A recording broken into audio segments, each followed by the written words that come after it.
वो आईने के सामने खड़ी अपना सरापा देख रही थी।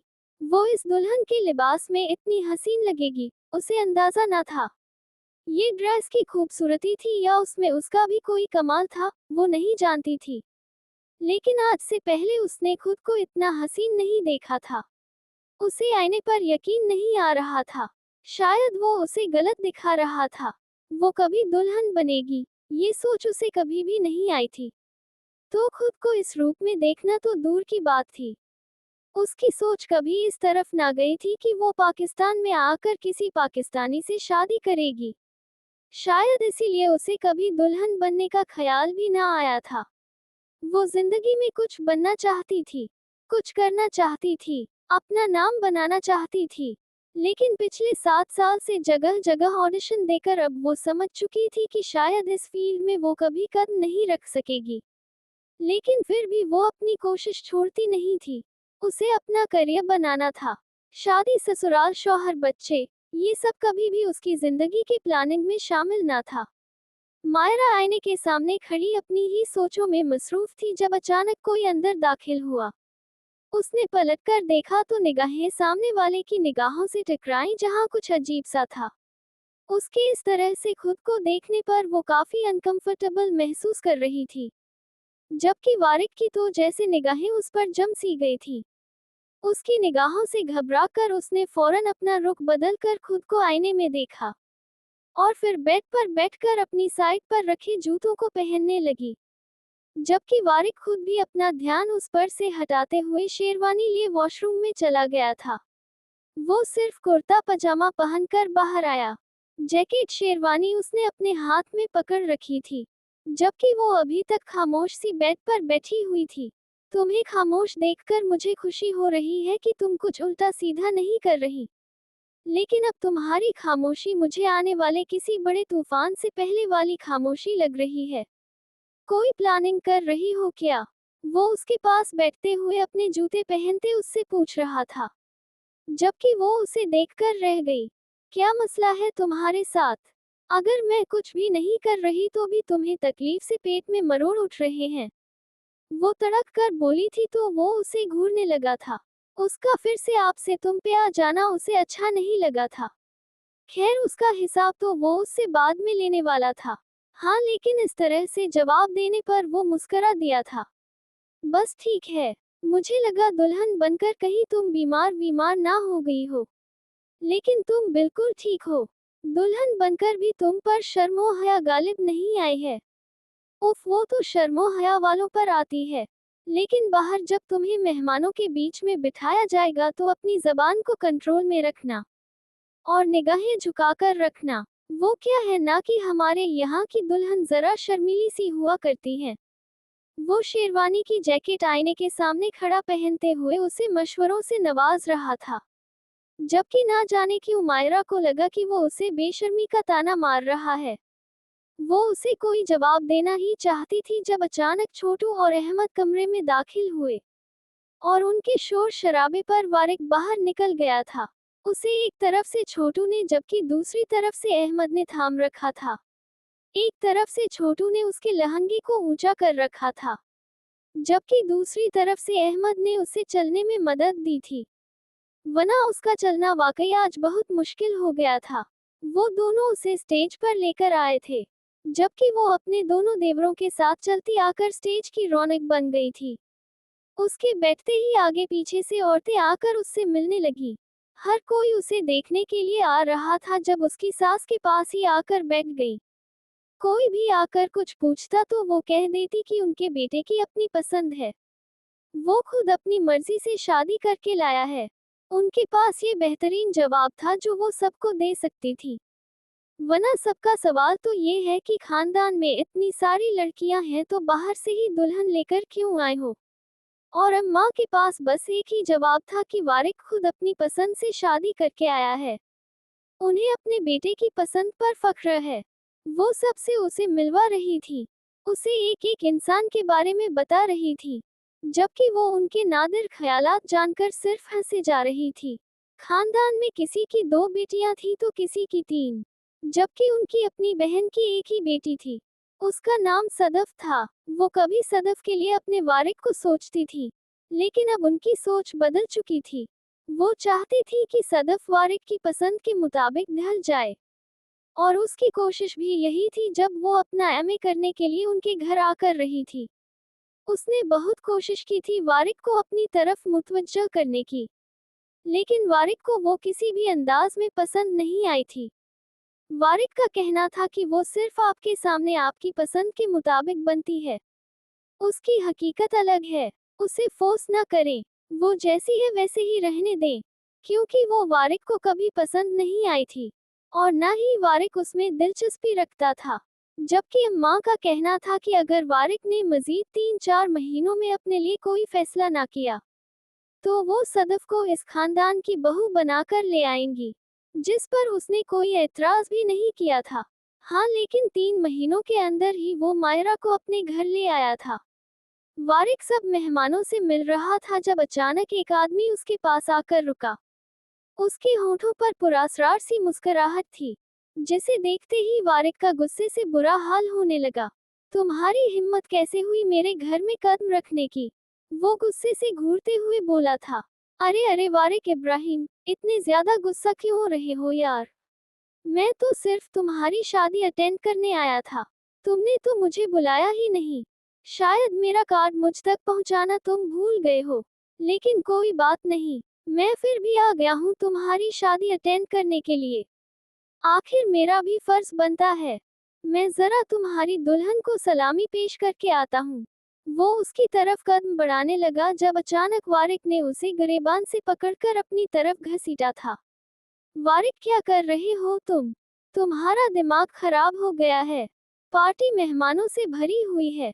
अगर किसी ने तुम्हें ये हरकत करते देख लिया तो। बाबा ने बड़ी मुश्किल से उसका हाथ उस आदमी के गिरेबान से हटाया था। हाँ इब्राहिम, समझाओ इसे। इतनी बड़ी पार्टी में किसी ने अगर वारिक इब्राहिम को आपे से बाहर होते देख लिया तो ये भी जानता है कि क्या हो सकता है। इब्राहिम साहब, खैरियत तो है ना? एक आदमी उनके पास आकर पूछने लगा तो वारिक ने बहुत मुश्किल से अपने गुस्से पर काबू किया। जी जी फैसल साहब, सब ठीक है। बस मैं आज आने से इनकार कर रहा था तो बच्चा नाराज हो गया कि अंकल आप ही तो हैं मेरे बाबा के दोस्त। आप भी इनकार कर रहे थे। वो हंसते हुए फैसल से मुखातिब हुआ तो इब्राहिम साहब भी बड़ी मुश्किल से मुस्कुराने में कामयाब हुए।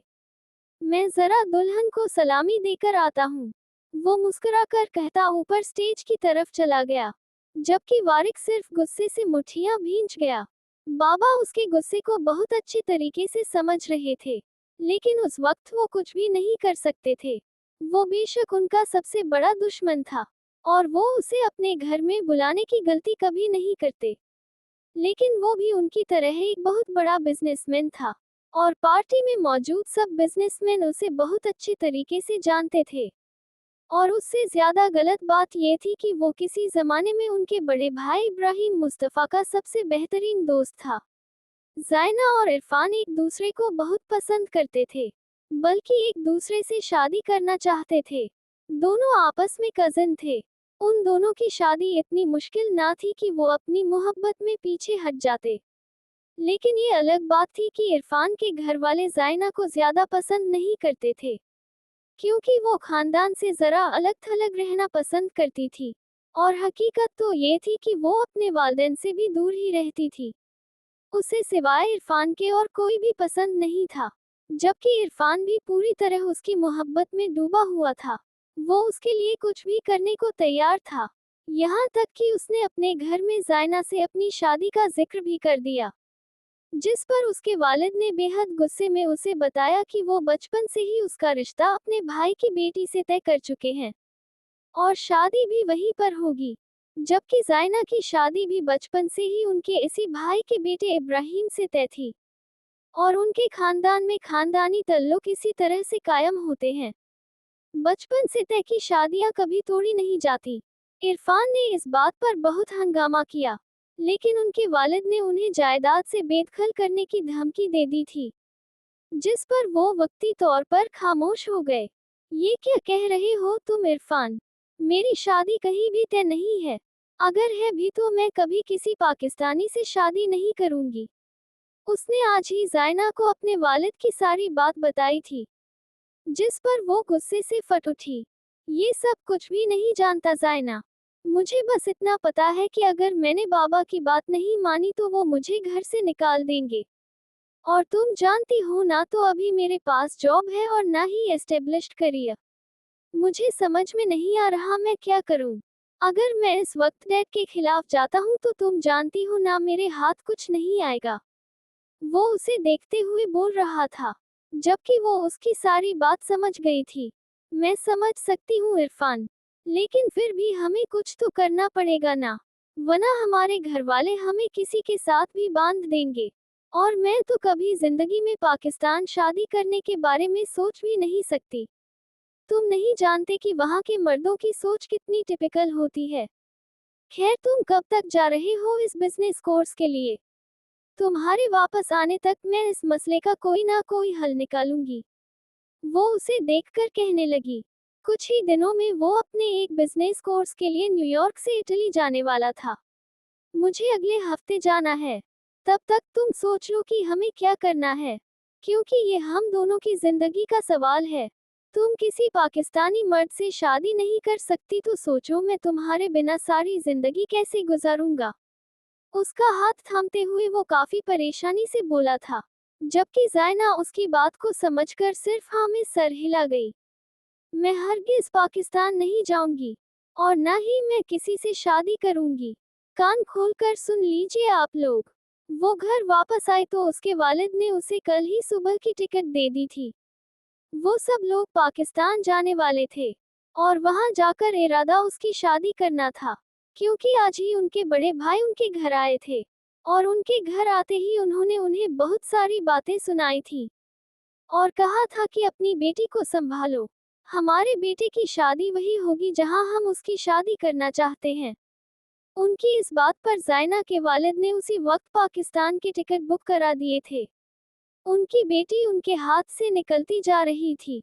उसकी पैदाइश पर ही वो उसका रिश्ता इब्राहिम के साथ तय कर चुके थे, और वो किसी भी कीमत पर इस रिश्ते को तोड़ने के हक में नहीं थे।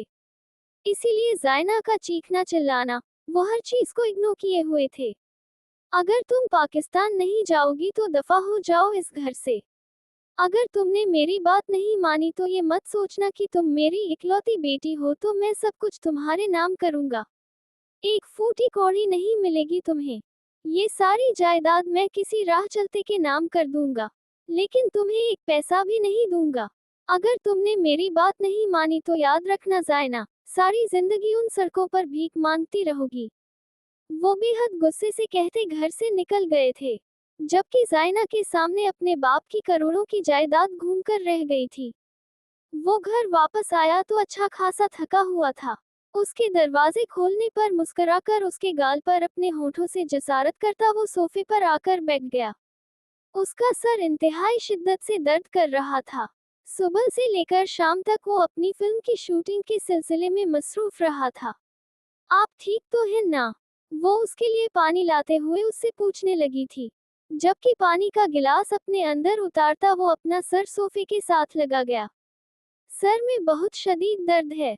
बहुत काम था आज। सुबह से लेकर शाम तक इन सब कामों में मसरूफ रहा हूँ।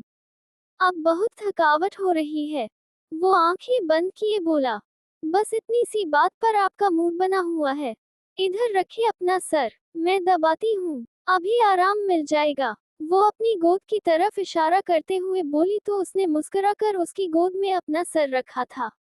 वो जब भी उसके करीब होती थी, वो बहुत सुकून में होता था। उस वक्त भी उसका सुकून उसके बेहद करीब था। तनाव उसको देखते ही उसके चेहरे पर मुस्कुराहट आ जाती थी, जैसे वो उसके मुस्कुराने की वजह हो। उसकी गोद में सर रखते हुए उसने अपनी आंखें बंद कर ली थी, जबकि वो आहिस्ता आहिस्ता उसका सर दबाने लगी। उसने कमरे में कदम रखा तो अहमद और छोटू उसके दाईं बाईं बैठे हुए थे, जबकि वो अब तक दुल्हन की तरह तैयार बेड पर बैठी उनकी बातें सुन रही थी। उसके बाद टीचर ने अहमद को मुर्गा बनाया और क्लास के बाहर खड़ा कर दिया। छोटू पूरी तरह से सस्पेंस फैलाता उसे अपनी तरफ मुतवज्जह किए हुए था। जबकि वो आईने के सामने रुकते हुए अपनी शेरवानी उतारकर एक तरफ फेंक चुका था और अब सोफे पर बैठा अपने जूते उतार रहा था। कब तक खत्म हो गई तुम लोगों की ये दास्तान? वो उन दोनों को घूरते हुए बोला। भैया, मैं भाभी जान को वो वाली बात बता रहा हूँ जब स्कूल में टीचर ने अहमद को मुर्गा बनाया था। छोटू ने उसकी तरफ देखते हुए बताया कि वो कौन सी अहम बात का जिक्र कर रहा है।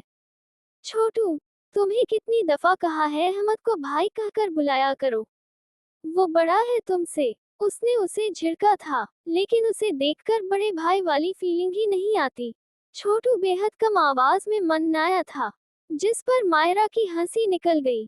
हालांकि उसकी आवाज वारिक तक पहुंची ही नहीं थी, वरना यकीनन उसको फटकार लग जानी थी। चलो अब निकलो इस कमरे से, हमें सोना है। वो उन दोनों को देखते हुए बोला। वो दोनों बातें कर रहे हैं ना? मुझसे क्या मसला है आपको? अभी वैसे भी सोने का वक्त नहीं हुआ, उसने घूरते हुए कहा था। वो सारा दिन ही उसकी नजर खुद पर महसूस करती रही थी, जबकि उसकी निगाहों से उसे अजीब सा खौफ आ रहा था। इसीलिए उसने आज उन दोनों को यही सुलाने का फैसला किया था। उन दोनों ने सुबह स्कूल जाना है, आज भी छुट्टी हो गई है उनकी, उसने बताना जरूरी समझा था। भाई कल छुट्टी। अहमद ने मासूम शक्ल बनाकर कुछ कहना चाहा था जब उसकी घूर ने उसका मुंह बंद कर दिया था। वो दोनों खामोशी से कमरे से बाहर निकल गए थे, क्योंकि वो जानते थे कि अगर वारिक खुद उनको कमरे तक छोड़ने के लिए गया तो उनके लिए काफी मुश्किल हो जाएगी। इसीलिए दोनों ने खुद ही जाना बेहतर समझा। अब तुम उठकर चेंज कर लो या सारी रात यूं ही दुल्हन बनकर बैठना है। और एक और बात, खाला कुछ दिन तक यही रहेंगी, और उनकी बेटी सदफ भी। तो उन लोगों के सामने हमें थोड़ी बहुत। हाय शुक्र है अब तक दरवाजा बंद नहीं हुआ, मुझे तो लगा कि अब तक तुम लोग मसरूफ हो चुके होंगे। मेरा मतलब है सो चुके होंगे। माफ करना बेटा, मैं तुम्हें डिस्टर्ब कर रही हूँ। वो असल में सदफ की तबीयत बहुत खराब है, अगर तुम किसी डॉक्टर को बुला दो तो। असल में मैं जबरदस्ती लाई थी इस बेचारी को यहाँ, वो तो आना ही नहीं चाहती थी। बेचारी का दिल टूटा है, कोई मजाक थोड़ी है, लेकिन मैं भी ना उसके लिए बड़ी जालिम माँ साबित हुई हूँ। खैर रिश्तेदारियां तो निभानी पड़ती हैं, और मेरी बहन के पास मेरे अलावा और कौन सा रिश्ता है। बस अपनी बहन की खुशी में शामिल होने के लिए आ गई। वो कांटदार निगाहों से मायरा को देखते हुए बोली। इरादा उसे बताने का था कि सदफ कहीं ना कहीं उसकी जिंदगी में शामिल है। नीचे टेलीफोन के साथ डायरी पड़ी है, सारे डॉक्टर के नाम लिखे हैं। नीचे से किसी भी मुलाजिम को कह दे, वो कॉल मिला देगा। अब आप जाएं, हम काफी थक गए हैं। वो उन्हें देखते हुए काफी सख्त लहजे में बोला था। अब वो एक शादीशुदा आदमी था, अपने नाम के साथ सदफ का नाम लगाना उसे हरगिज पसंद नहीं आया था। और फिर खाला का अंदाज भी कुछ ऐसा था कि वो सख्ती करने पर मजबूर हो गया। ये अलग बात है कि वो लिहाज कभी भी किसी का नहीं करता। उफ कितना कड़वा इंसान है ये, अपनी खाला से इस तरह से बात कर रहा है, और खाला भी वो जिसकी बेटी पर ये खुद ही फिदा है।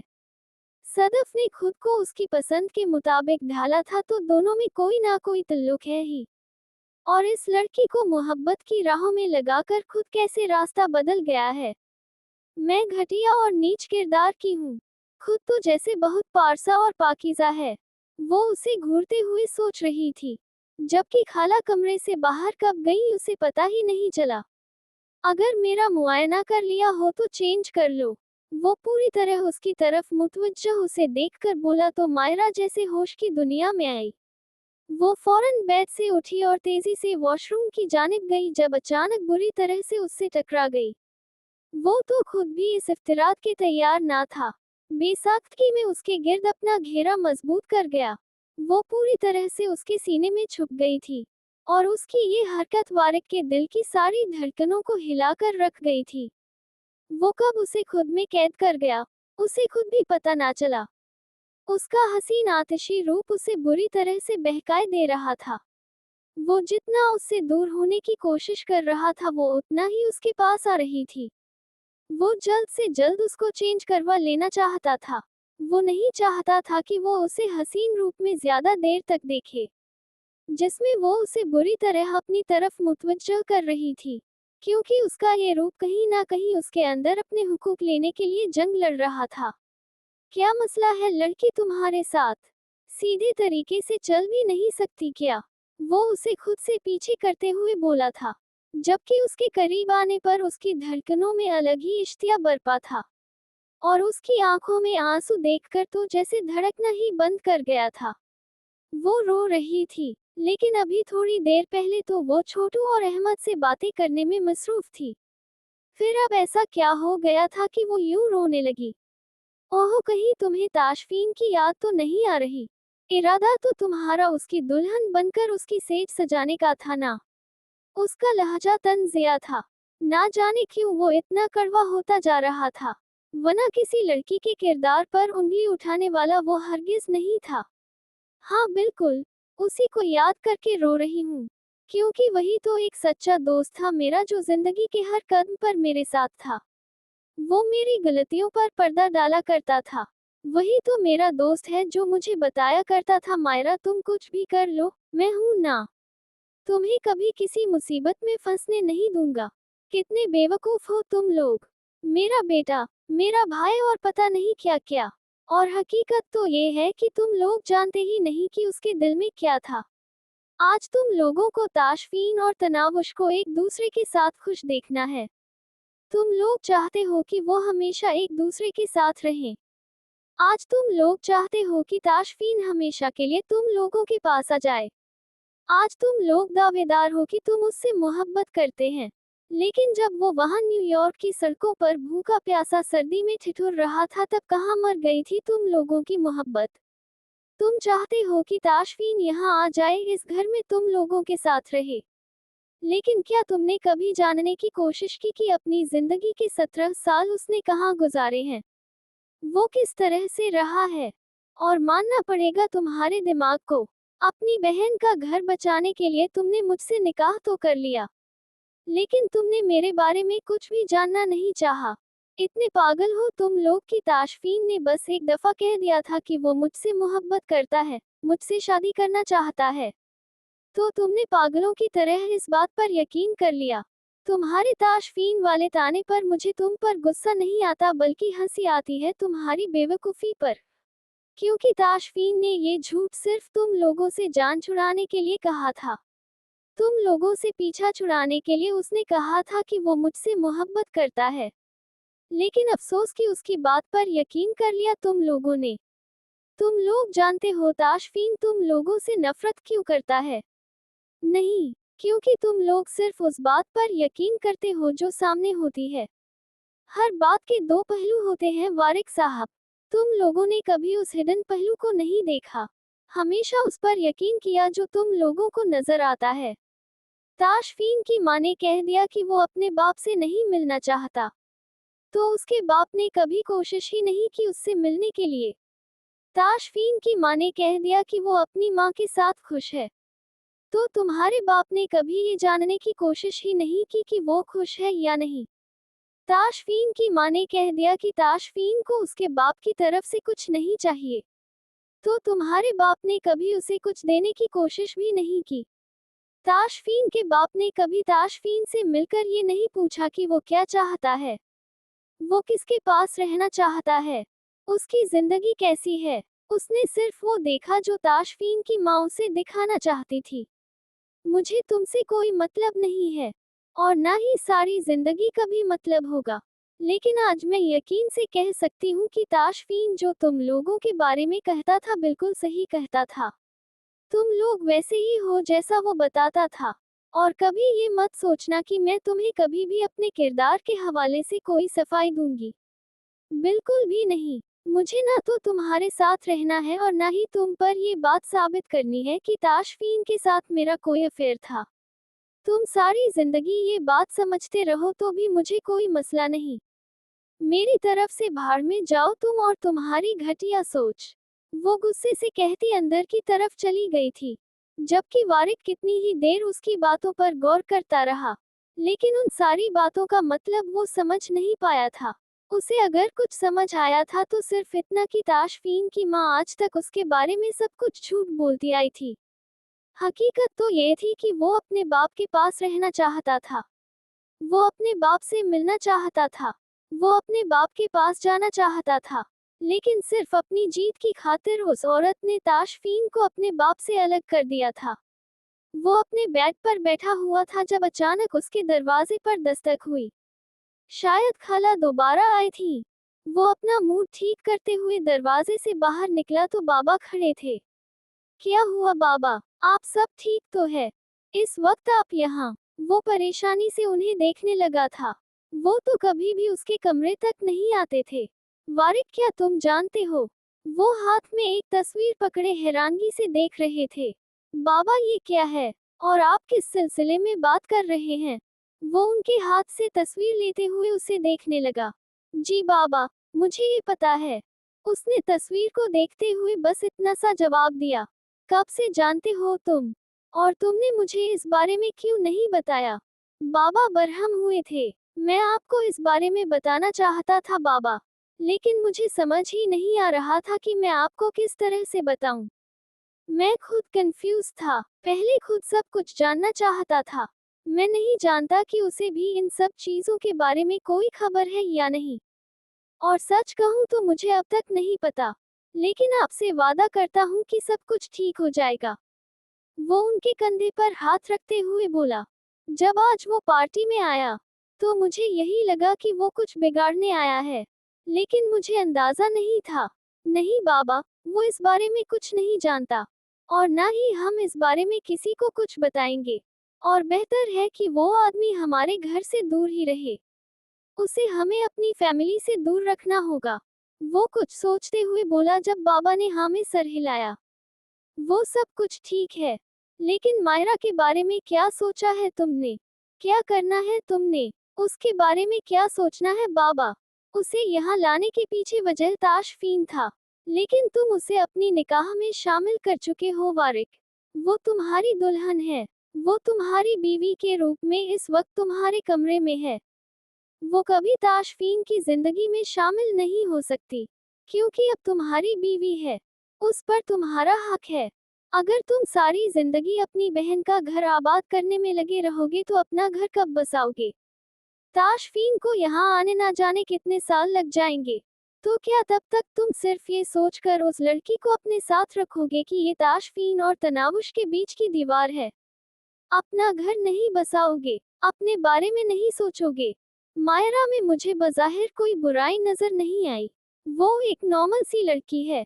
अगर ताशफीन से मोहब्बत करती थी तब भी वो तुम्हारे निकाह में है। और तुम में इतना दम तो है ही कि तुम अपनी बीवी को खुद से मोहब्बत करने पर मजबूर कर दो। क्या सारी जिंदगी वो ताशफीन की मोहब्बत बनकर रहेगी? नहीं, उसे अपनी जिंदगी में आगे बढ़ना होगा। अगर तुम उसे ताशफीन की जिंदगी से निकाल ही चुके हो तो उसे अपनी जिंदगी में शामिल कर लो। वो मासूम इतनी भी बेमूल नहीं है कि तुम उसे सिर्फ अपने मतलब के लिए इस्तेमाल करो। ना जाने बाबा ने क्या सोचकर ये सब कुछ कहा था, लेकिन उनकी बातें गलत नहीं थी। अगर वो ताशफीन से मोहब्बत करती थी तो अब उसका निकाह हो चुका था। अब उसे उसके साथ आगे बढ़ना था। और सच तो ये था कि कहीं ना कहीं वारिक इस बात पर यकीन कर चुका था कि ताशफीन और उसका रिश्ता सिर्फ एक मजाक था, जो ताशफीन ने झूठ के तौर पर इस्तेमाल किया था। वरना मायरा इतने यकीन से अपनी मोहब्बत से दस्तबरदार नहीं हो सकती थी। जाओ, मायरा तुम्हारा इंतजार कर रही होगी। अपने दिल से हर उल्टी सीधी सोच निकालकर अपनी जिंदगी में आगे बढ़ो। मुझे यकीन है तुम दोनों एक दूसरे के साथ बेहतरीन वक्त गुजार सकते हो। वो उसका कंधा थपथपाते हुए वहां से चले गए थे, जबकि वारिक भी कमरे का दरवाजा बंद करते हुए अंदर आ गया। वो कमरे में वापस आया तो वो सोने के लिए लेट चुकी थी। कल की तरह आज भी बीच में तकियों की दीवार कायम थी, जिसे देखते ही उसके होठों पर मुस्कुराहट आ गई। वो अपनी अलमारी की तरफ आते हुए कपड़े निकालकर फ्रेश होने चला गया। वापस आया तो शायद वो सोई जागी कैफियत में थी। वो अपने हसीन रूप को बहुत ज्यादा सादा से रूप में बदल चुकी थी। सफेद कलर के कुर्ते के साथ सिंपल से पजामे में वो बहुत इजी सी बिस्तर पर लेटी हुई थी। लेकिन एक बात मानने वाली थी कि वो इस रूप में भी कयामत ढा रही थी। आज उसने उसका तकिया लेने की गलती नहीं की थी, बल्कि आज वो अपने तकिए पर अपनी नींद पूरी कर रही थी।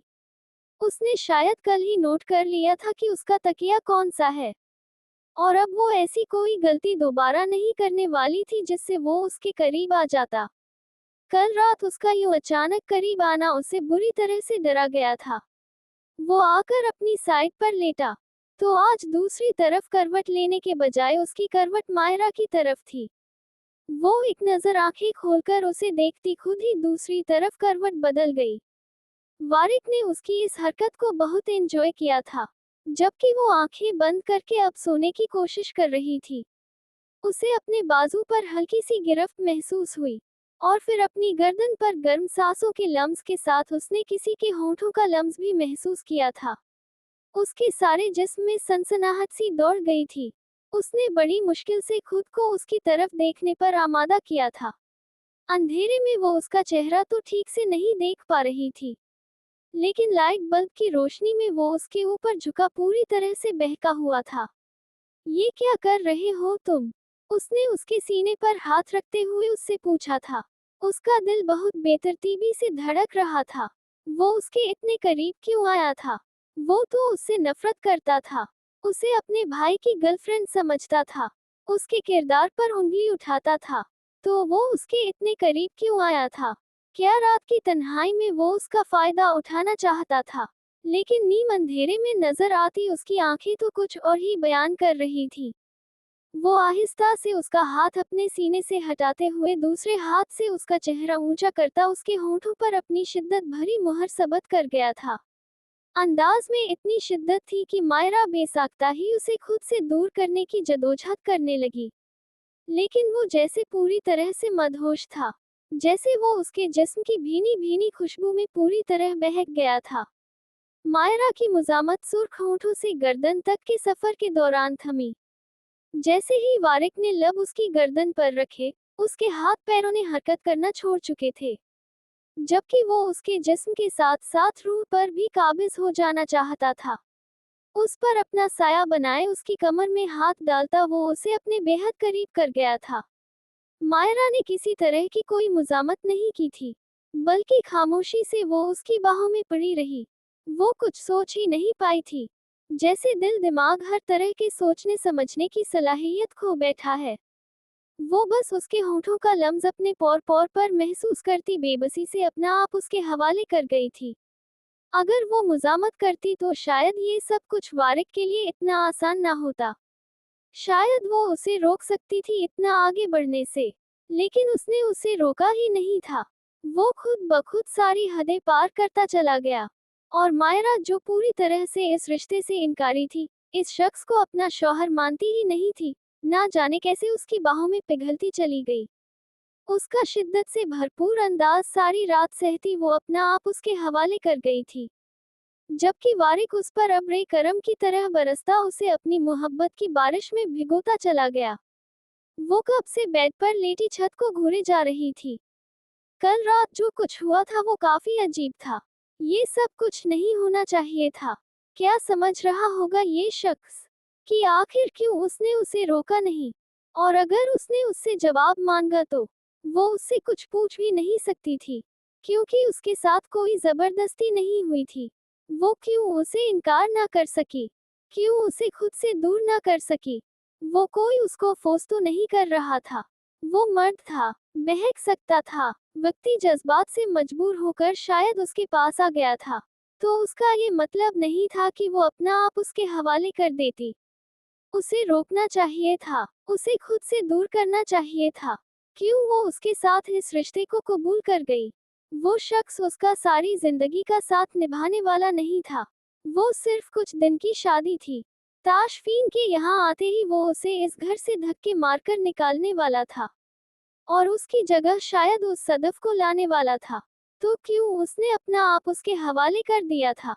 सदफ उसकी पहली मोहब्बत, उसकी चाहत, जो उसका घर बसाने वाली थी, जो उसकी जिंदगी बसाने वाली थी। क्या हालत थी उस बेचारी की? कल उसने देखा था, वो सारा दिन बलाएं बलाएं फिरती। वो अपनी माँ की डांट सुनती, उदास सी सबसे मिल रही थी। वो मोहब्बत करती थी इस शख्स से, और ये भी तो उससे मोहब्बत करता था। तो कैसे उसकी मोहब्बत ने उसे उसके पास आने की इजाजत दे दी थी?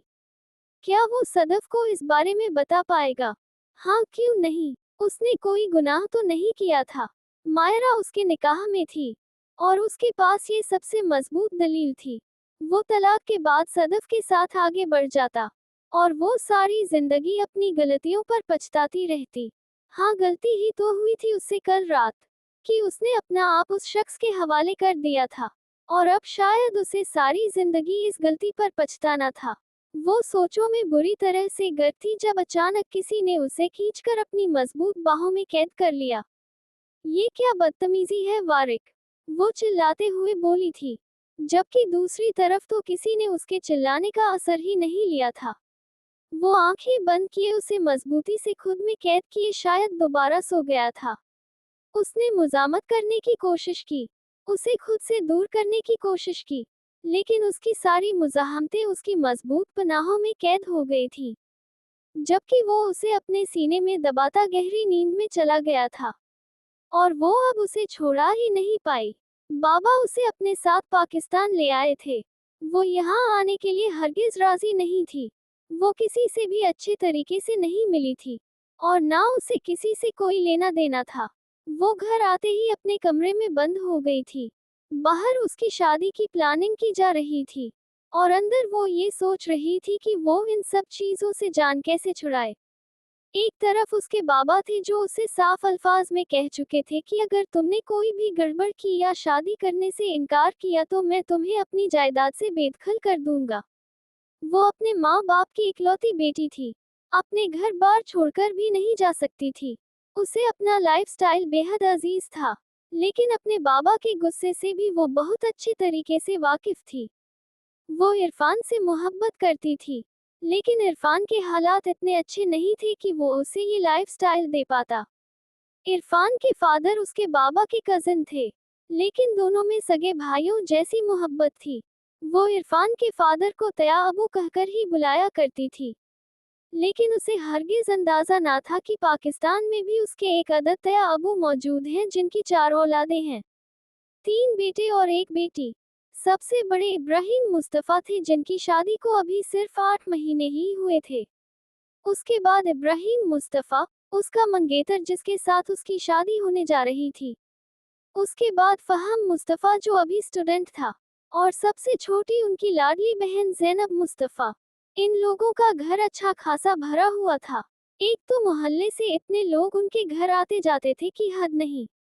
वो एक ही दिन में यहाँ आकर बुरी तरह पछता रही थी और उसके वालिद उसे सारी जिंदगी के लिए यहाँ छोड़ देना चाहते थे इन गवारों के बीच में। वो उसके करीब से उठकर जाने लगी जब अचानक वारिक ने उसका हाथ थामकर उसे अपनी तरफ खींच लिया। क्या मसला है तुम्हारे साथ? जान क्यों नहीं छोड़ रहे हो मेरी? वो इंतहाई गुस्से से उस पर चढ़ दौड़ी थी। जान तो अब तुम्हारी सारी जिंदगी के लिए मुझसे नहीं छूटने वाली जानम। लेकिन फिलहाल मैं अपना मूड तुम्हारे साथ बहस करके खराब नहीं करना चाहता, क्योंकि तुम्हारी शक्ल से लग रहा है कि तुम अपने कल रात वाले फैसले से ज्यादा खुश नहीं हो। वैसे इतना भी तंग नहीं किया मैंने तुम्हें कल रात की तुम अपना मुंह ही सीधा ना करो। खैर कोई बात नहीं, समझ सकता हूँ नई नवेली दुल्हनों के थोड़े बहुत नखरे भी तो होते हैं। तुम्हारा हक बनता है, दिखाओ नखरे, मुझे कोई एतराज नहीं।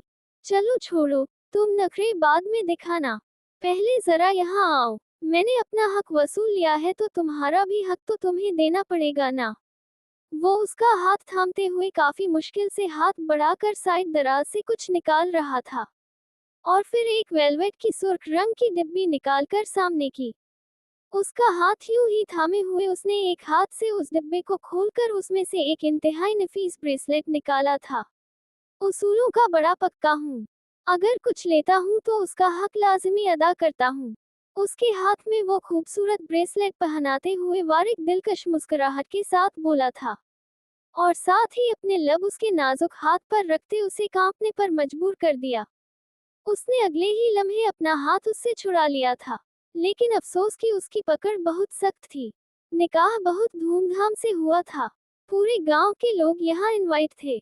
वो बहुत बेजार सी बैठी हुई थी, कि उसे आज ही पता चला था कि शादी के फौरन बाद उसके माँ बाप यहाँ से वापस न्यूयॉर्क चले जाएंगे, उसे इन अनपढ़ गंवार लोगों के पास छोड़कर। कल रात इरफान का फोन आया था। उसने बड़ी मुश्किल से टेलीफोन पर सब लोगों के बीच में उसकी बात सुनी थी। इरफान उससे कह रहा था कि वो कुछ भी कर लेगा लेकिन वो शादी से इनकार कर दे। उसे नहीं चाहिए कोई भी दौलत, कोई भी जायदाद।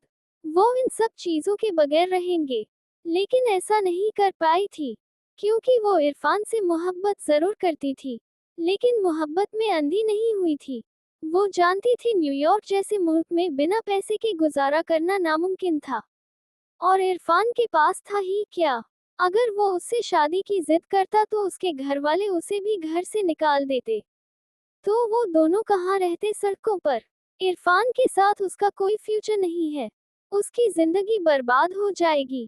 इसीलिए अपने दिल में इरफान की मोहब्बत को दबाकर उसने अपने बाप की जायदाद को चुनने का फैसला कर लिया था। और आज वो इब्राहिम मुस्तफा के निकाह में शामिल हो चुकी थी। वो हैरानगी से उस ब्रेसलेट को देख रही थी, जो यकीनन उसने पहले से बनवा कर रखा था। मतलब साफ था कि ये सदफ के लिए था, उसके लिए नहीं। हाँ बिल्कुल, उसकी होने वाली दुल्हन तो सदफ थी, तो यकीनन ये करम नवाजी भी उसी के लिए ही थी। फिलहाल तो वो सिर्फ वक्ती जज्बात के आगे मजबूर होकर ये रिश्ता निभाने के लिए उसके करीब आ रहा था। यकीनन ये तुमने सदफ के लिए बनवाया होगा, तो उसी को दो। मैं किसी की चीजों पर ना तो अपना हक समझती हूँ और ना ही कब्जा करती हूँ। वो अपने हाथ से उसका ब्रेसलेट उतारने लगी, लेकिन वारिक की सख्त गिरफ्त के बाद उसकी सख्त निगाहों ने उसे ये काम करने से रोक दिया था।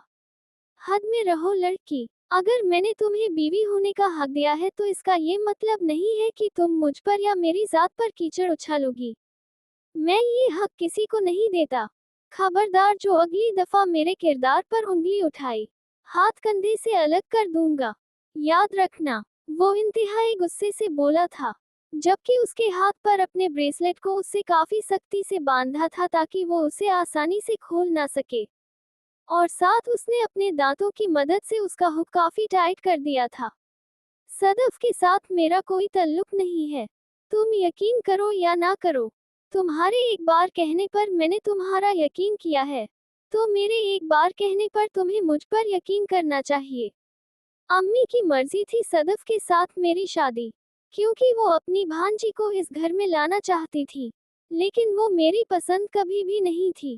खैर, बहुत हो गई बातें। उठो, जल्दी से फ्रेश हो जाओ, फिर नाश्ता करने चलते हैं।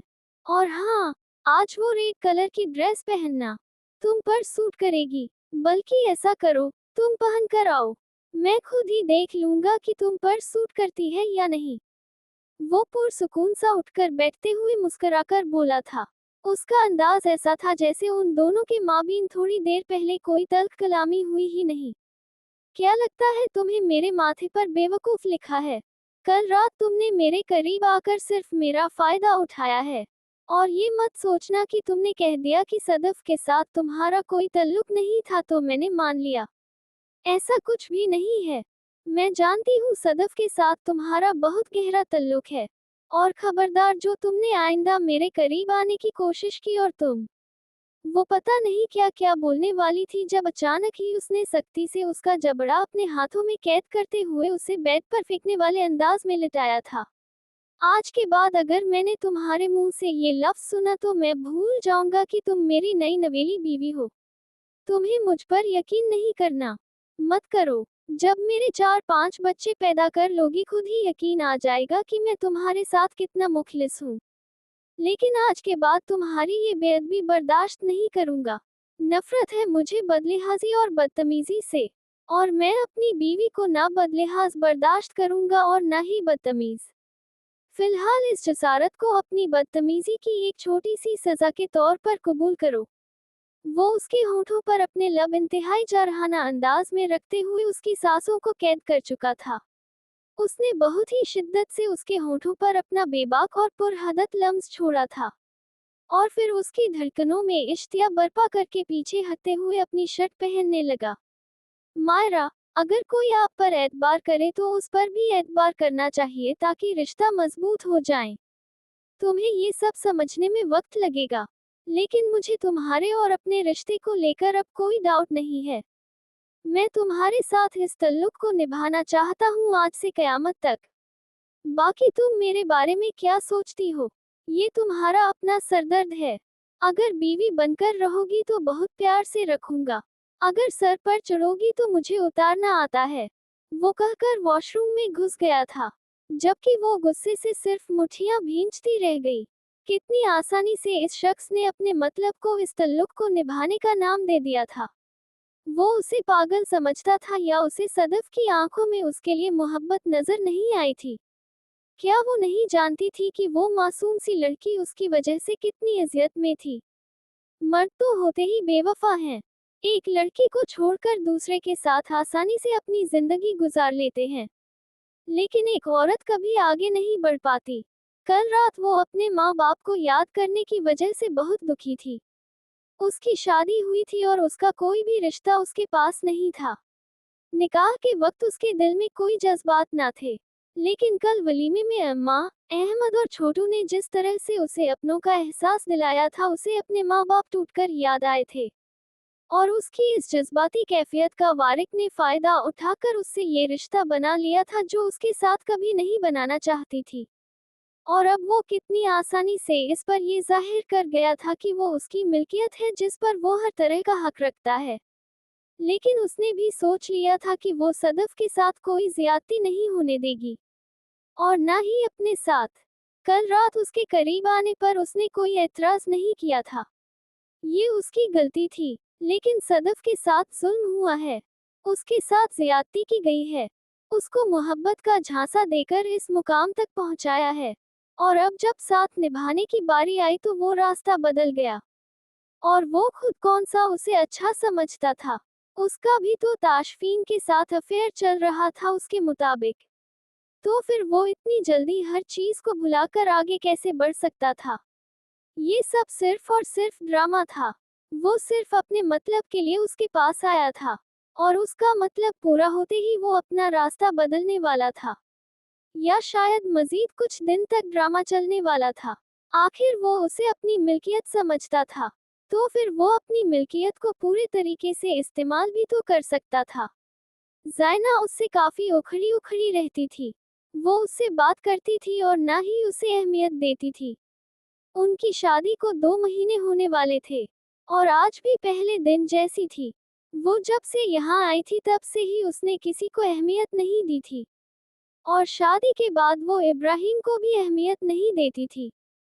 जहाँ बड़े भाई इब्राहिम और सादिया के घर जल्द से जल्द नन्हा मेहमान आने वाला था, वहीं जायना ने हर किसी से ताल्लुक ही खत्म कर रखा था। जायना ने अब तक सिर्फ उससे 2 बार ही खुलकर बात की थी, और दोनों में एक ही जिद थी कि हम लोग न्यूयॉर्क जाएंगे। हम वहीं पर जाकर रहेंगे, बाबा का बिजनेस संभालेंगे, उनके साथ रहेंगे। यहाँ पाकिस्तान में कोई फ्यूचर नहीं है। उसने साफ कह दिया था कि वो पाकिस्तान में नहीं रहना चाहती। लेकिन इब्राहिम की सोच अलग थी। वो अपने घर वालों को छोड़कर कहीं नहीं जा सकता था। खासकर वो अपने भाइयों के बिना तो रह ही नहीं सकता था। उसकी छोटी लाडली बहन थी। उसे अपने घर वालों से बेइंतहा मोहब्बत थी। उनके बिना वो कहीं जाने का सोच ही नहीं सकता था। बस इसी बात पर जायना का मूड खराब हो जाता, तो वो हफ्ता हफ्ता उससे बात ही नहीं करती थी। इब्राहिम अभी तक तो इन सब चीजों को नॉर्मल ले रहा था, ये सोचकर कि वो अपने घर वालों को मिस करती है। लेकिन उसका रवैया 2 माह बाद भी नहीं बदला था। वो एक ही बात बार बार किए जा रही थी कि उसे यहाँ नहीं रहना बल्कि न्यूयॉर्क जाना है। और अब आहिस्ता आहिस्ता वो उसकी न्यूयॉर्क की रट से तंग आता जा रहा था। यही वजह थी कि अक्सर कमरे से उसकी तेज आवाज सुनाई देती थी, जिस पर उसके माँ बाप और घर वाले परेशान हो जाते थे। वो उसे अपने साथ बाहर लेकर आया तो सब नाश्ते की टेबल पर बैठे उनका इंतजार कर रहे थे। अभी तक किसी ने भी नाश्ता शुरू नहीं किया था। सदफ तुम उठो, यहाँ पर मायरा बैठेगी, उसने सदफ को मुखातिब करते हुए कहा, जो उस कुर्सी पर बैठी थी जो अम्मा ने पहले ही दिन उसे ये कहकर दी थी कि तुम अपने शौहर के साथ बैठा करो। उसकी साइड की दूसरी चेयर पर वारिक बैठता था।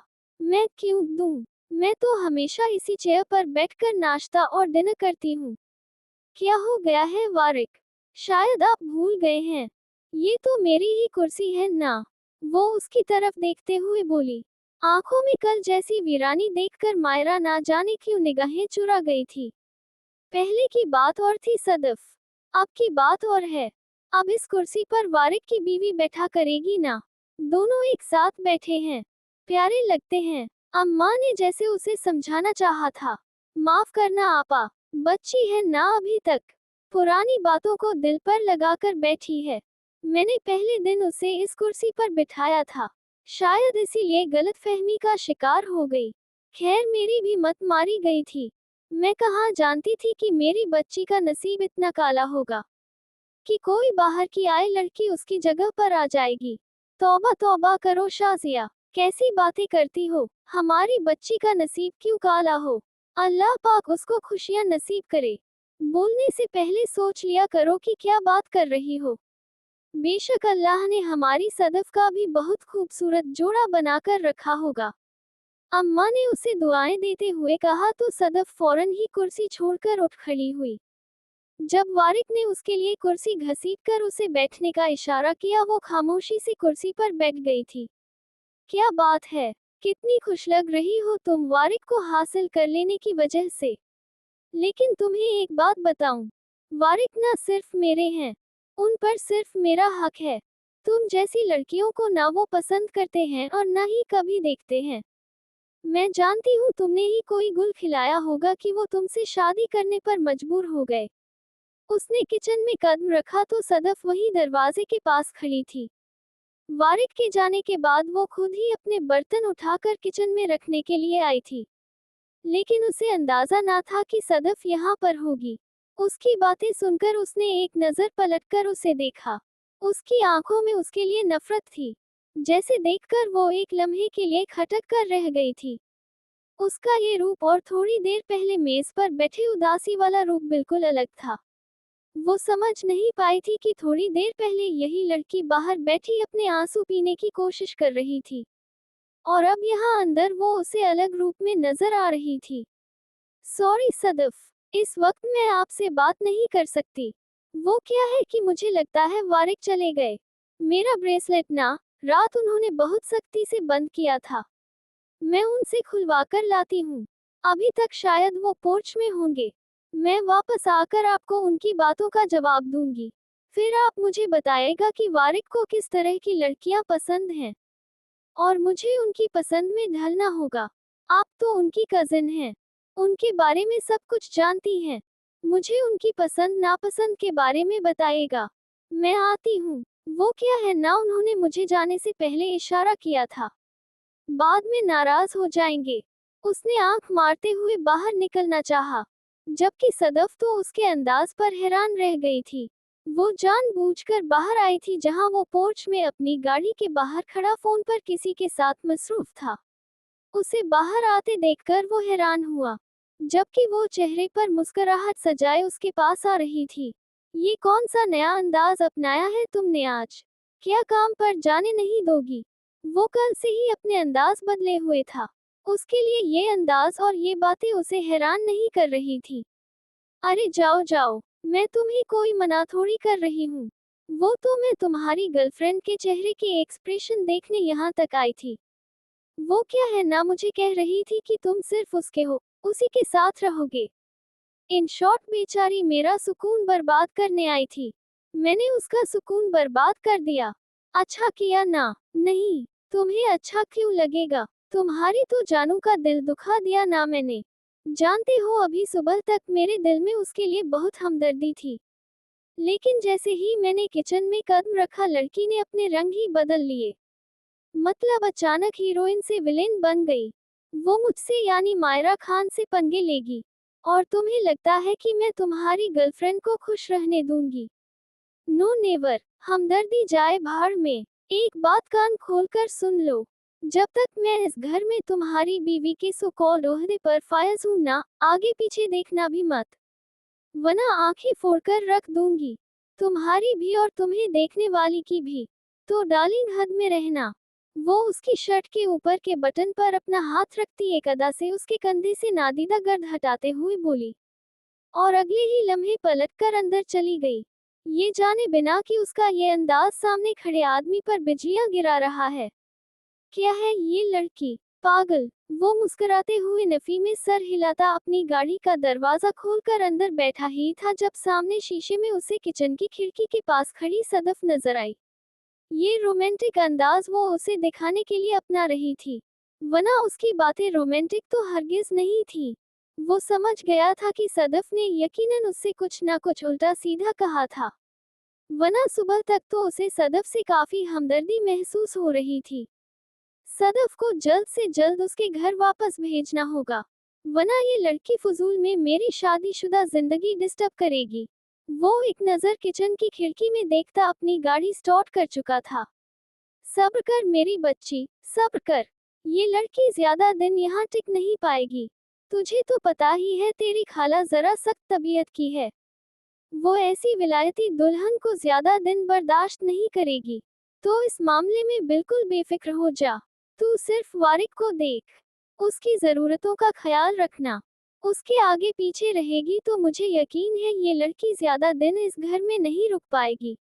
अव्वल तो ये लड़की कहीं से भी वारिक की पसंद लगती ही नहीं, और अगर वारिक ने उसे पसंद कर भी लिया है ना तो भी मुझे नहीं लगता कि इन दोनों में कोई रिश्ता है। कल रात जब मैं उनके कमरे में गई थी ना तो भी इन दोनों के चेहरे पर एक दूसरे के लिए कोई प्यार मोहब्बत का नामो निशान नहीं था। नहीं अम्मा, मुझे तो ऐसा कुछ नहीं लगता। मुझे तो इस लड़की के अंदाज से यही लगता है कि ये दोनों बहुत आगे जा चुके हैं। और आपको पता है वारिक ने उसे कितना खूबसूरत ब्रेसलेट दिया है, ऐसे हाथ में चढ़ाकर मुझे दिखा रही थी। कम से कम 10 लाख का तो होगा ही वो। हाय अगर मेरी शादी वारिक के साथ हो जाती तो मेरा होता, लेकिन नहीं। आपको तो मुझे इस घर से लेकर जाना था ना। अब पड़ गई होगी आपके दिल में ठंड। वो गुस्से से बेड पर बैठी उन्हें सुनाए जा रही थी। हाँ तो क्या करती, तेरी खाला 1000 दफा कह चुकी थी कि अब सदफ के पेपर हो चुके हैं तो उसे वापस घर ले जाओ। गैर बच्ची इतने दिन तक गैर घर में बैठी अच्छी नहीं लगती। तेरी खाला तुझे रखने को तैयार ही नहीं थी यहाँ, तो मैं क्या करती। अब अम्मा को मजीद गुस्सा आया था। अच्छा ना, अब ये बातें छोड़ो और कुछ करो, वरना ये लड़की मेरा दिमाग खराब कर देगी। मुझे कुछ नहीं करना, जो करना है तुझे करना है। ये बाहर की आए लड़की कभी ये घर बसा नहीं सकती। तू तो जानती ही है इब्राहिम की पहली बीवी भी तो चली गई थी ना तलाक लेकर, तो ये भी जाएगी, क्योंकि ये भी रिश्ता निभाने वाली नहीं है। तू बस अपनी सादगी के जौहर दिखा और वारिक को शीशे में उतार, और वारिक की माँ को मैं खुद देख लूंगी। वो बहुत कुछ सोचते हुए बोली थी, जबकि सदफ की आंखों में तो अब तक सुबह वाला सीन मिर्ची की तरह चुभ रहा था। तुम्हारी हिम्मत कैसे हुई मेरे ऑफिस में कदम रखने की? पहले तुम बिना इजाजत मेरे घर में आ गए और अब तुम मेरे ऑफिस में भी आ चुके हो। लगता है तुम्हें अपनी इज्जत प्यारी नहीं है बदर खान। वो उसे अपने ऑफिस में देखकर गुर्राया था। दुनिया में एक ही तो शख्स था जिससे वो नफरत करता था। मुझे अपनी इज्जत प्यारी है या नहीं ये छोड़ो, तुम अपने बारे में सोचो। तुम्हारी बीवी तो बहुत प्यारी है। सोच रहा हूँ कि उसे तुम्हारी हकीकत बता दूं। वैसे अगर उसे सब कुछ पता चल गया तो तुम जानते हो वो क्या करेगी। शायद वो तुम पर केस करेगी, और तुम्हें और तुम्हारे खानदान वालों को। वो पता नहीं क्या क्या बोलने वाला था जब अचानक वारिक ने उसका गिरेबान पकड़कर उसे घसीटते हुए मेन गेट की तरफ ले जाने लगा।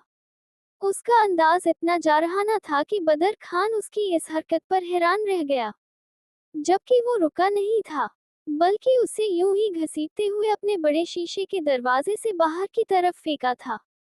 बदर खान, इस ऑफिस और मेरे घर के दरवाजे तुम पर हमेशा से बंद हैं और आगे भी बंद रहेंगे।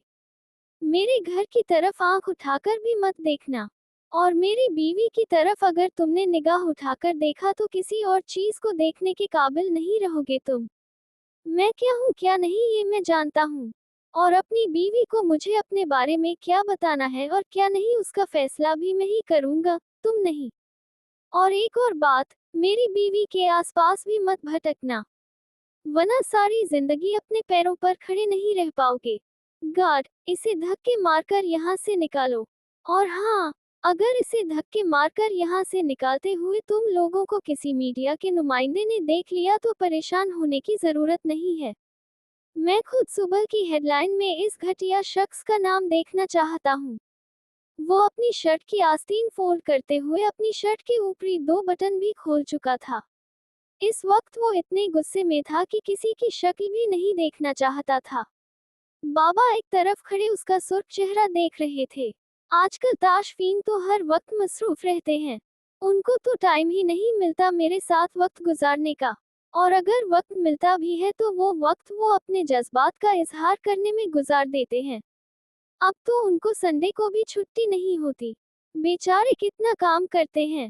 वो टीवी के सामने बैठी अपनी ही सोचों में मसरूफ थी जब अचानक ख्याल आया कि क्यों ना आज वो ताशफीन की पसंद का कुछ स्पेशल बनाए। आइडिया बुरा नहीं था। वो जल्दी से उठकर किचन में आकर सामान चेक करने लगी। हर चीज मौजूद थी। बिरयानी के लिए अगर कुछ नहीं था तो वो सिर्फ बिरयानी मसाला था। अरे बिरयानी का मसाला तो है ही नहीं। अब उनके लिए बिरयानी कैसे बनाऊंगी? वो अपनी सोच में मसरूफ थी जब अचानक उसे ख्याल आया। मसाले तो करीब ही सड़क पर शॉप से मिल जाते हैं। तो वहीं से जाकर ले आती हूँ। इतना दूर थोड़ी है कि ताशफीन के साथ जाना हो। मुझे खुद भी तो बाहर निकलना चाहिए। इस तरह से तो मैं सारी जिंदगी यहाँ की तर्ज जिंदगी समझ ही नहीं पाऊंगी। आज मैं खुद जाकर ले आती हूँ मसाले। ताशफीन भी खुश हो जाएंगे कि मैंने खुद से कुछ तो किया। उसने जल्दी से अपना बैग उठाया और दरवाजे को लॉक लगाते हुए लिफ्ट की तरफ आई। वो पहली दफा अकेले घर से निकल रही थी। दिल में डर भी था, लेकिन इस डर को उसने खुद पर सवार नहीं होने दिया था। आखिर उसने सारी जिंदगी यहीं पर गुजारनी थी, तो आहिस्ता आहिस्ता इस मुल्क को समझना भी था, जो इतना मुश्किल नहीं था। ताशफीन के साथ वो जब भी जाती थी खुद को बहुत महफूज महसूस करती थी। आज उसे वो वाली फीलिंग तो नहीं आ रही थी, लेकिन वो पीछे फिर भी ना हटी थी। आज उसका मूड बहुत खराब हो गया था। फिल्म की एक्ट्रेस को एक्टिंग का एबीसी नहीं आता था, और सिर्फ फिल्म के प्रोड्यूसर की बेटी होने की वजह से उसे इतना बड़ा रोल मिल गया था कि अपने साथ काम करने वाले सारे कलाकारों को वो बेफिजूल समझती थी। और ऊपर से उसके नखरे इतने ज्यादा थे जो अच्छे खासे आदमी का मूड खराब कर देते थे। और फिर उसका ताशफीन के साथ चिपकना भी उसे बहुत बुरा लगता था। और ये बात कहीं ना कहीं रोज को भी बुरी लगती थी। रोज ने 2-3 दफा उसे मना भी किया था कि वो ताशफीन से जरा फासला बनाकर रखा करे, लेकिन उसकी बात का उसने कोई असर नहीं लिया था। ताशफीन ने 2 दफा तो खुद रोज को कहा था कि वो इस सेक्टर से दूर रहना चाहता है, लेकिन आज तो हद ही हो गई। वो उसके इतने करीब आ गई थी कि रोज को उसे उससे दूर करने के लिए उसे धक्का देना पड़ा, जिससे वो आखिर 3 सीढ़ियों से नीचे गिरने लगी थी कि ताशफीन ने उसका हाथ थामकर उसे गिरने से बचा लिया था। लेकिन फिर भी उसके मुताबिक उसे मोच आ गई थी, जिसकी वजह से फिल्म की शूटिंग रोकनी पड़ी। ये एक किस्म का अच्छा ही हो गया था। वो वैसे भी इस लड़की से जान छुड़ाना चाहता था। पहले रोज की बेबाक हरकतें और अब ये लड़की उसे बुरी तरह से तंग कर रही थी। उस वक्त तो उसे सिर्फ अपनी बीवी की जरूरत थी कि वो फिल्म की शूटिंग रुकते ही घर वापस आ गया था। अंदर ही अंदर उसे इस बात की खुशी भी थी कि आज काफी दिनों के बाद वो तनावुश के साथ खुलकर वक्त गुजारने वाला था। उसका इरादा उसके साथ डिनर पर जाने का था, लेकिन उसने जैसे ही अपने फ्लैट के बाहर कदम रखा तो उसे अपना दरवाजा लॉक नजर आया। आज संडे था तो तनावुश को तो घर पर ही होना चाहिए था। वो कहाँ जा सकती थी?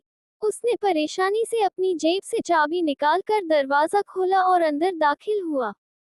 अंदर आकर उसने सबसे पहले अपना फोन निकालकर उसके नंबर पर कॉल की थी, लेकिन मोबाइल सामने ही सोफे के आगे रखी मेज पर पड़ा था। ये लड़की कहाँ चली गई? वो परेशान होकर सारे घर में एक नजर दोहराता जल्दी से बाहर निकला था। तनावुश में इतनी हिम्मत तो हरगिज ना थी कि वो अकेली कहीं जा पाती। तो फिर वो कहाँ गई थी? बल्कि क्यों गई थी? वो भी उसे बताए बिना, उससे पूछे बिना वो घर से बाहर निकली ही क्यों थी? आजकल न्यूयॉर्क की सड़कों पर प्रोटेस्ट चल रहे थे।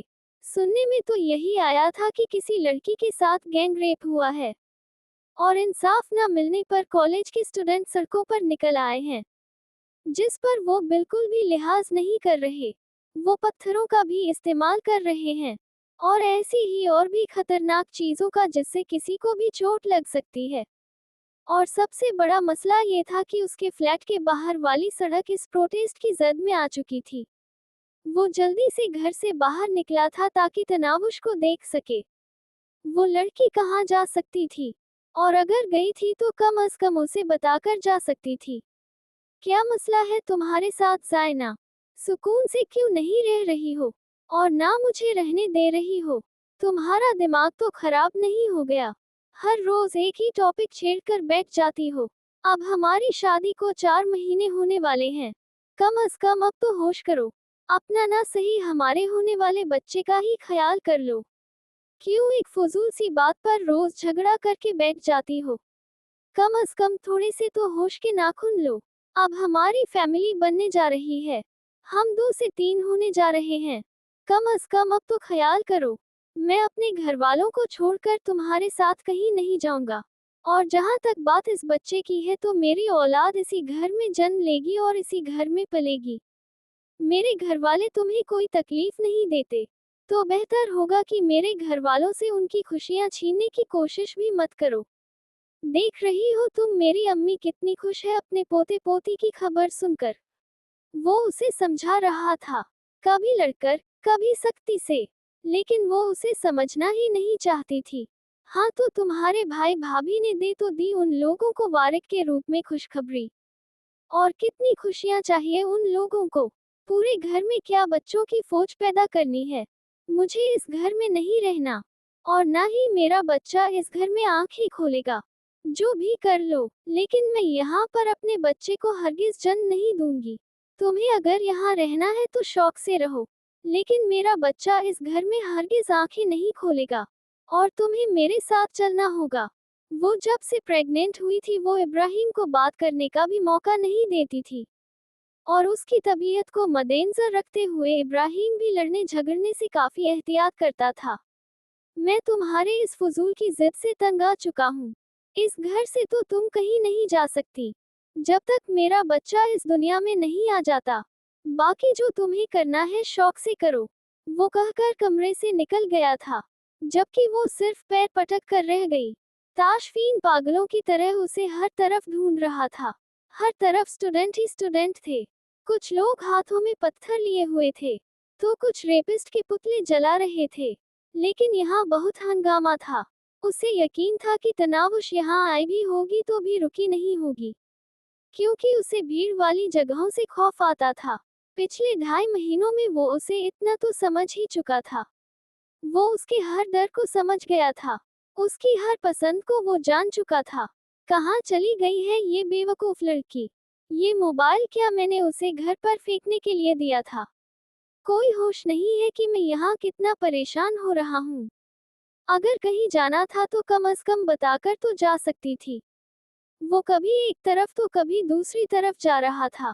आसपास के जितने भी इलाके थे वहाँ की सारी शॉप्स बंद थी, और वो उसे कहीं भी नजर नहीं आ रही थी, जिसकी वजह से उसकी परेशानी और गुस्से में इजाफा होता जा रहा था। तनावुश कहाँ चली गई हो यार? वो अपने सर के बालों को नोचता पागलों की तरह उसे ढूंढने जा रहा था, लेकिन वो कहाँ गायब हुई थी, उसे कुछ भी पता नहीं चल रहा था। तकरीबन 2 घंटे वो उसे हर तरफ ढूंढने के बाद वापस अपनी बिल्डिंग के नीचे आया था। हो सकता था कि वो घर वापस आ गई हो, कहीं आसपास ही गई हो। इसी सोच के साथ वो वापस घर आया तो अब तक यहाँ पर दरवाजा लॉक था, मतलब कि वो अब तक नहीं आई थी। कहाँ चली गई थी ये लड़की? वो घर के अंदर जाने के बजाय वापस निकल गया था। उस वक्त उसके लिए सबसे अहम तनावुश थी। वो यहाँ के माहौल को नहीं समझती थी। इस तरह उसका अकेले घर से निकलना खतरे से खाली नहीं था, और ऊपर से नीचे चलने वाले प्रोटेस्ट को लेकर वो पहले ही परेशान था। यकीनन वो इन सब चीजों में घबरा जाती। वो हर तरफ उसे ढूंढ रहा था, ऊंची ऊंची आवाज में उसे लोगों के बीच आवाज दे रहा था, लेकिन वो होती तो सुनती। एक बार मिल जाओ मुझे, तुम्हारी टांगे काटकर घर पर बिठा दूंगा।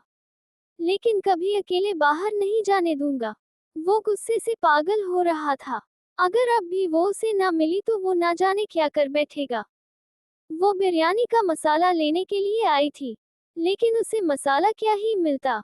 सब दुकानें बंद थीं। उसे ठीक से जहन नशीन तो नहीं था, लेकिन पास ही यहाँ एक और दुकान भी थी। यही सोचकर उसने बैग कंधे से लगाते हुए आगे की तरफ कदम बढ़ाए थे जब उसे सामने से बहुत सारे लोग आते नजर आए। बहुत सारे लोग उसे किसी कॉलेज के स्टूडेंट्स लग रहे थे। सबके हाथों में बैनर्स थे, पत्थर थे। वो लोग शोर मचा रहे थे, किसी के इंसाफ के लिए चीख चिल्ला रहे थे। उसे कुछ समझ तो ना आया, लेकिन उन सब से घबराते हुए उसने आगे की तरफ कदम बढ़ाए और इस भीड़ से निकलकर पीछे की तरफ आई। लेकिन यहाँ से कुछ और लोग उस तरफ जाते नजर आए थे। इस तरफ से भी बहुत सारे लोग जा रहे थे और आसपास की सब दुकानें बंद थीं। उसे समझ नहीं आ रहा था वो क्या करे। इन सब लोगों से बचते बचाते वो काफी आगे निकल आई थी। अब तो उसे ये भी याद नहीं था कि उसे किस तरफ जाना है। दूर दूर तक जब उसे कोई भी दुकान खुली नजर ना आई तो उसने वापस जाने का फैसला किया। जिस तरफ से आवाजें आ रही थी उसी तरफ वापसी के लिए कदम बढ़ा दिए। उसे यहाँ आना ही नहीं चाहिए था। वो अपने आप को कोसती हुई वापस अपनी बिल्डिंग के करीब जाने लगी थी, लेकिन अचानक उन लोगों ने शोर मचाना शुरू कर दिया और सामने रखे रेपिस्ट के पुतले को आग लगा दी और फिर उसे पत्थर मारने लगे। वो इतना ज्यादा चिल्ला रहे थे कि उनके चिल्लाने से अजीब खौफनाक किस्म की आवाजें पैदा हो रही थी। एक तो उसे ऐसी आवाजों से डर लगता था और दूसरा वो ऐसी भीड़ भाड़ वाली जगह पर जाती भी नहीं थी। उसे इतने लोगों के बीच में अच्छा महसूस नहीं होता था। वो घबरा जाने लगती थी और अब भी उसके साथ ऐसा ही हो रहा था। इतने सारे लोगों में वो ना तो आगे का रास्ता देख पा रही थी और ना ही आगे जा रही थी, जबकि उन आवाजों ने उसे इतनी बुरी तरह से डिस्टर्ब किया था कि वो कानों पर हाथ रख गई। उसे लोगों के धक्के लगने लगे थे। वो उन लोगों को पीछे करने की कोशिश में आगे जा रही थी और आगे बढ़ते बढ़ते भी उसे काफी धक्के लग रहे थे। वो जितना आगे बढ़ने की कोशिश कर रही थी उतना ही उन सब लोगों में फंसती जा रही थी। जब अचानक एक पत्थर उसके सर पर आ लगा, खून की लहर तेजी से उसके माथे से बहने लगी थी। उसका सर चकरा कर रह गया। अपने मुंह पर हाथ रखते हुए वो वहां से भागने की कोशिश करने लगी, लेकिन वहां से निकल ही नहीं पा रही थी जब उसे अपने नाम की पुकार सुनाई दी। उसने आगे पीछे हर तरफ देखना चाहा। शायद ताशफीन उसे ढूंढते हुए इस तरफ आ गया हो, लेकिन वो उसे नाम से पुकारता ही कहाँ था। उसे उसका नाम आता ही नहीं था।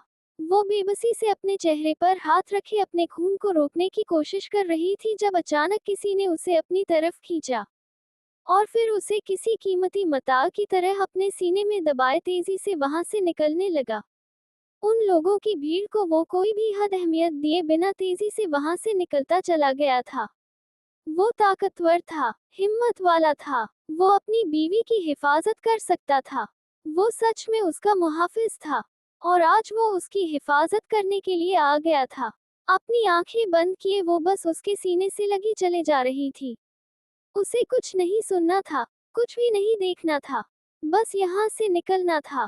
ताशफीन पागलों की तरह उसे हर तरफ ढूंढ रहा था, उसे ऊंची ऊंची आवाज में बुला रहा था। वो बेशक उसे तंग करता था कि उसे उसका नाम नहीं आता था, लेकिन यहाँ वो अपने नाम की पुकार सुनकर ही उसके पास आएगी।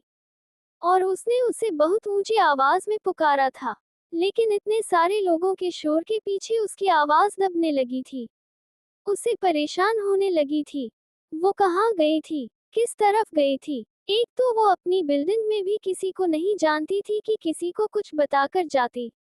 वो खुद भी बिल्डिंग वालों से ज्यादा बनना नहीं रखता था।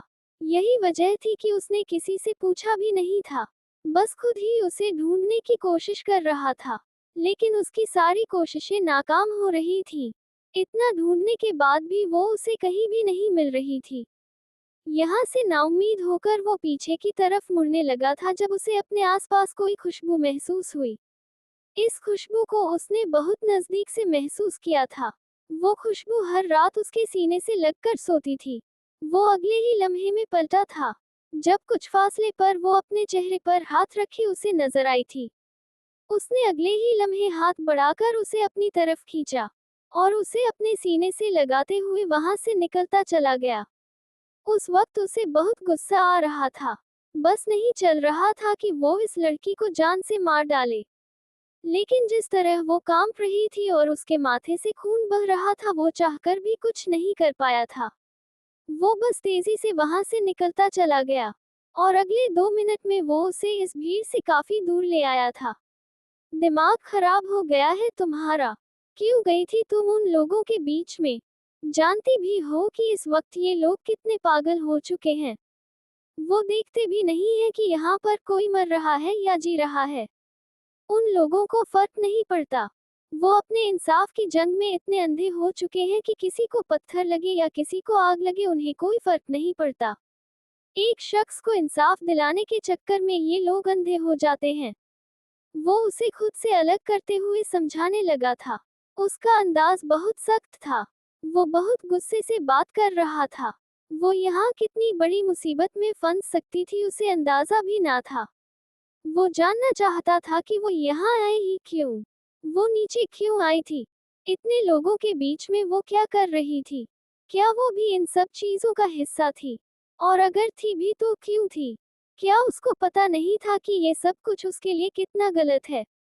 एक तो वो भीड़ से डरती थी और ऊपर से इन्हीं चीजों का हिस्सा बन गई थी। वो आज उसके होश ठिकाने लगाने वाला था। वो आज उसे ये सब कुछ समझाना चाहता था ताकि आइंदा वो कम से कम उससे पूछे बिना घर से बाहर ना निकल सके। वो उसे समझाने वाला था कि वो आइंदा ऐसी कोई हरकत ना करे। अगर वो वक्त पर ना आता तो ना जाने क्या हो सकता था। वो आज किसी भी तरह से नरमी करने का इरादा नहीं रखता था। वो उसे पागलों की तरह ढूंढ रहा था। पता नहीं क्या क्या सोच रहा था। वो अपनी फीलिंग उससे शेयर तक नहीं कर सकता था कि इस थोड़ी सी देर में उसके जहन में कितने ख्याल आए थे। जबकि वो उसे देखती आंसू बहाती तेजी से उसकी तरफ बढ़ते हुए उसके सीने से लग गई थी। ताशफीन उसे ना जाने क्या क्या कहने वाला था। अचानक खामोश हो गया। वो बुरी तरह से कांप रही थी। इस वक्त वो कितनी खौफजदा थी वो अंदाजा लगा सकता था। लेकिन उसके डर को देखते हुए वो उसकी गलती को नजरअंदाज नहीं कर सकता था। लेकिन इस वक्त वो इतनी ज्यादा सहमी हुई थी कि वो चाहकर भी उसे मजीद कुछ न कह सका। उसके गिर्द अपनी बाजुओं का घेरा बनाते हुए वो उसे आहिस्ता से अपनी बाहों में उठाता अपनी बिल्डिंग की तरफ चल दिया था। उसके दिमाग में बस यही एक सोच थी कि अगर वो आज वक्त पर यहाँ ना पहुंचता तो ना जाने उसके साथ क्या होता। वो एक डरी सहमी हुई चिड़िया थी। वो भला इन सब लोगों का मुकाबला कैसे कर सकती थी।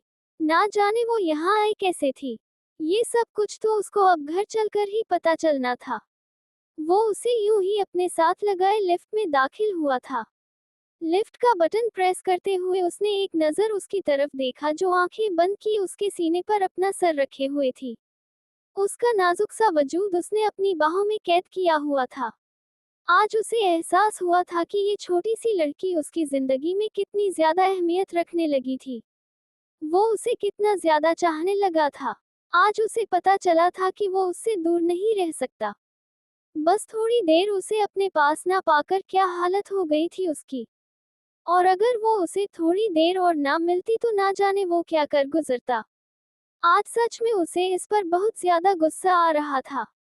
लेकिन उसका सारा गुस्सा अब झाग की तरह बैठ चुका था। उसका डर उसे कुछ कहने ही नहीं दे रहा था। वो उसे यूं ही अपनी बाहों में भरे लिफ्ट से निकलते हुए दरवाजे के पास आया और बड़ी मुश्किल से उसे यूं ही अपनी बाहों में उठाए अपनी जेब से चाबी निकाली थी।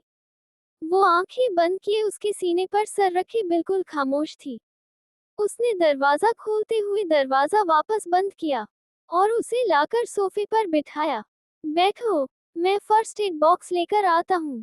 वो उसके माथे पर नरमी से अपना हाथ रखते हुए उसकी चोट चेक करता कमरे में गया था और वहां से फर्स्ट एड बॉक्स लेकर वापस बाहर आया तो वो अभी भी सोफे पर ही बैठी हुई थी।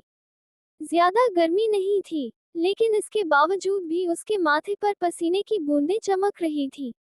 उसके हाथ अब भी लर्ज रहे थे। वो समझ गया था कि इस वाकये ने उसे काफी ज्यादा खौफजदा कर दिया है। इस तरह पत्थर बरसाना, पुतलों को आग लगाना, शायद ये सब उसने पहली दफा देखा था। लेकिन इस तरह के प्रोटेस्ट तो यहाँ अक्सर ही किए जाते थे।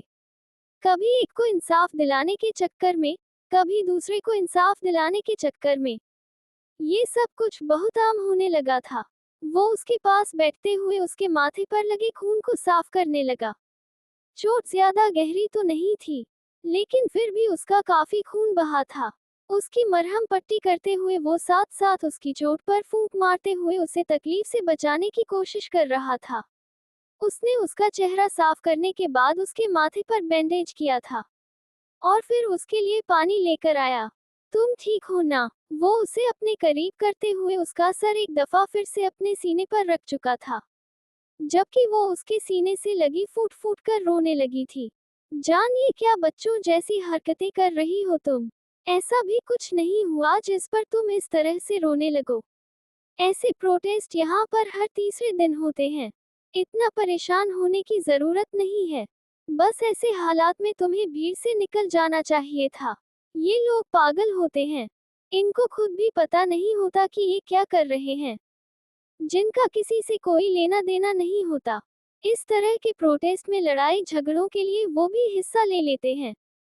तुम क्या पागल थी जो ऐसे प्रोटेस्ट में हिस्सा लेने चली गई?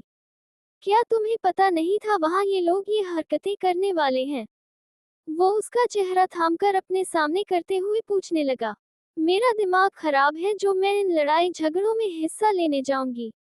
मैं तो आपके लिए मसाला लेने गई थी। वो बुरी तरह से रोते हुए उसे बाहर जाने की वजह बता रही थी, जबकि वो तो उसके मसाले पर अटक गया था। मसाला? मेरे लिए? तुम मेरे लिए मसाला लेने क्यों गई थी? वो परेशानी से उससे पूछने लगा था।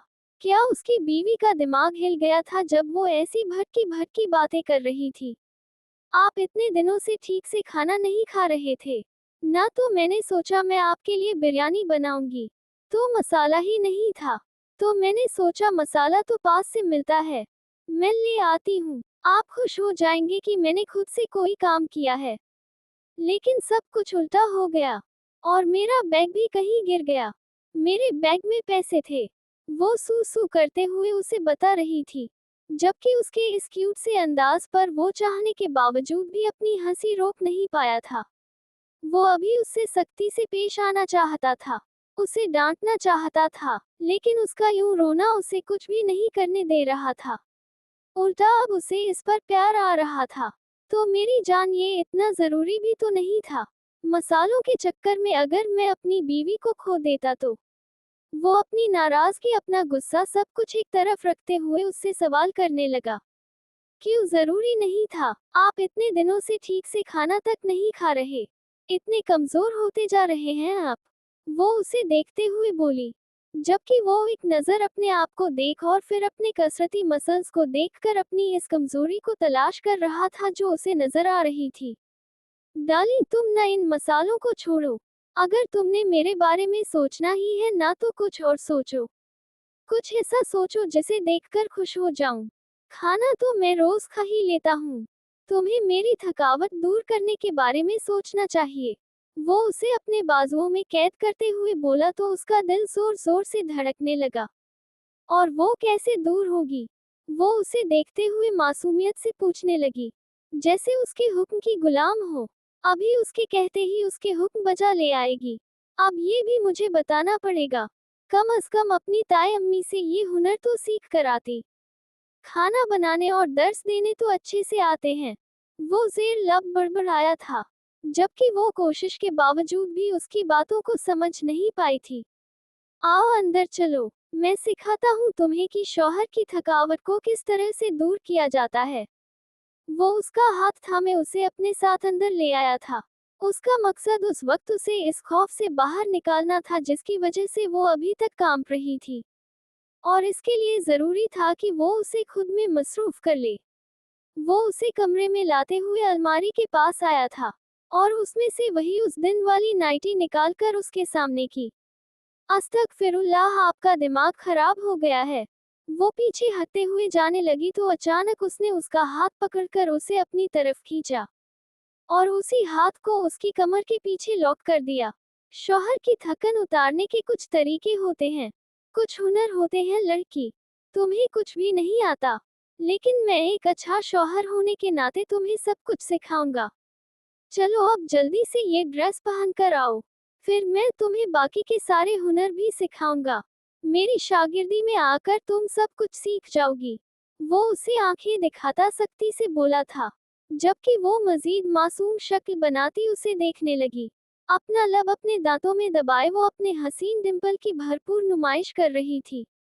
जानू, मुझे मजबूर मत करो कि मैं तुम्हें पहले हुनर सिखाऊं और बाद में ये ड्रेस अपने हाथों से पहनाऊं। उसने गोया धमकी दी थी। उसकी धमकी पर वो मुंह बनाती ड्रेस खींचकर वॉशरूम में बंद हो गई थी, जबकि वो अपनी शर्ट को गोले की सूरत में वही जमीन पर फेंक चुका था और अब बिना शर्ट के वो बेड पर लेटा उसके आने का मुंतजिर था।